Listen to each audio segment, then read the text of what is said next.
हाथ जोड़ करके प्रणाम करके विप्र देवता को प्रणाम करके पूछा है। सुदामा जी ने कहा बस इतना बता दे,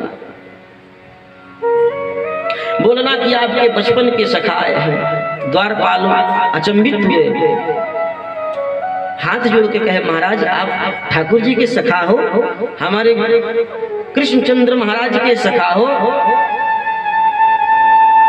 द्वारपाल सोचे ठाकुर जी की भी लीला समझ में आती नहीं है, कैसे कैसे सखा है ठाकुर। हाथ जोड़कर कहते हैं प्रभु आपने सही बोला, हमारे जो स्वामी है ना उनके सखा आपके जैसे ही होते हैं। बड़े बड़े धन वाले तो मतलब से आते हैं, अपना वैभव दिखाने आते हैं, अपना ऐश्वर्य दिखाने आते हैं। वास्तविक सखा तो आप ही हैं, आप ही के जैसे हमारे स्वामी की सखा होते हैं। लेकिन महाराज मैं इतने दिनों से सेवा कर रहा हूँ स्वामी का, लेकिन आपके सदृश आज तक विभूति इस दरवाजे पर नहीं आई है। जिस प्रकार से आपका मुखमंडल चमक रहा है, जिस प्रकार के आपके मुखमंडल से कांति बह रही है, ऐसी कांति मैंने आज तक किसी के मुखमंडल पर नहीं देखा। आप तो अद्भुत सखा मालूम पड़ते हो ठाकुर जी के।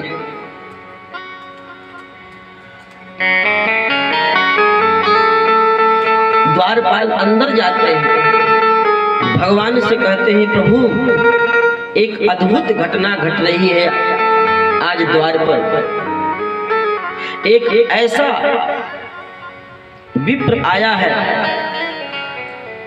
जिसको देखने के बाद तो लोगों को भ्रम हो जाएगा, लेकिन जब उसके मुखमंडल की ओर दृष्टि उनकी जाएगी ना तो उनको मालूम चलेगा कि सृष्टि में इतना बड़ा तपस्वी इस अवस्था में कैसे घूम रहा है। और सबसे बड़ी बात जानते हैं क्या है? क्या है? वह आपसे मिलना चाहता है और आपको अपना बचपन का मित्र बता रहा है। भगवान ने कहा नाम क्या है उसका? कौन है? नाम क्या है? कहे कौन है ये तो नहीं मालूम, आपको अपना मित्र बता रहा है और नाम बता रहा है सुदामा।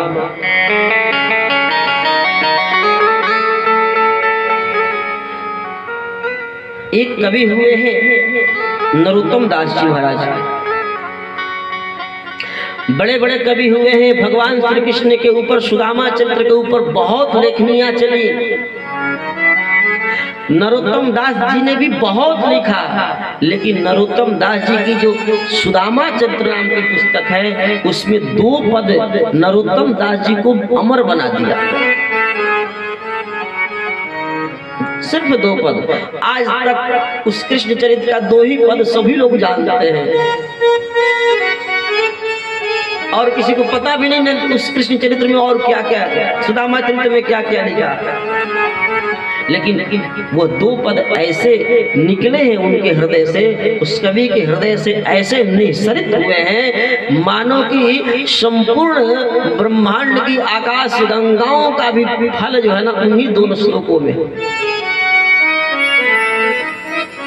क्या लिखते हैं? सुदामा जी के स्वरूप का वर्णन करता है भगवान के द्वारपाल। शीश पगान झगातन पल, शीश पगान झगातन में प्रभु जाति को आही बस गई रामा। शीश पगान झगातन में प्रभु जाति को आही बस गई रामा।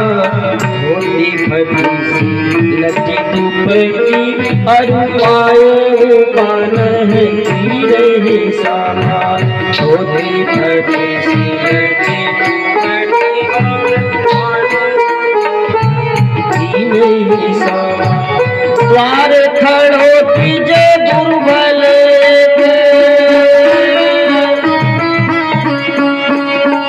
द्वार खड़ो कीजे दुर्बल, एक रहो चकी शोभ सुधाय विरामा पूछत दीन दयाल को धाम बतावत आपनो नाम सुदामा पूछत दीन दयाल को धाम बतावत आपनो नाम सुदामा पूछत दीन दयाल को धाम बतावत आपनो जैसे ही गोविंद के कानों में सुदामा नाम पड़ा, महाराज भगवान श्री कृष्णचंद्र अपने सिंहासन से कूद पड़े हैं। पीताम्बर भगवान का कहीं और गिर रहा है, भगवान चरण पादुका पहनना भूल गए हैं। दोनों भुजाओं को पसार करके और मुख से सुदामा सुदामा कहते हुए भगवान सुध-बुध खो करके और दौड़े चले जा रहे हैं। प्रेम से बोले द्वारिकाधीश भगवान की जय, श्री सुदामा जी महाराज की जय। सारी सभाएं स्तंभित। क्या हो गया ठाकुर जी को? आज तक तो ऐसी स्थिति नहीं देखी थी। भगवान दौड़े चले जा रहे हैं।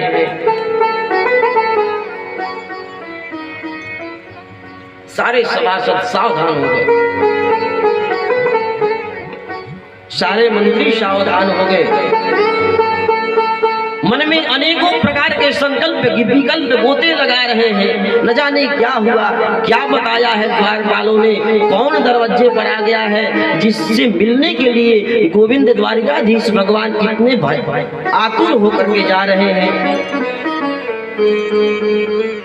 सब लोग उनके पीछे पीछे दौड़ रहे हैं और भगवान दौड़ते दौड़ते इधर सुदामा जी दरवाजे पर खड़े मन में विचार रहे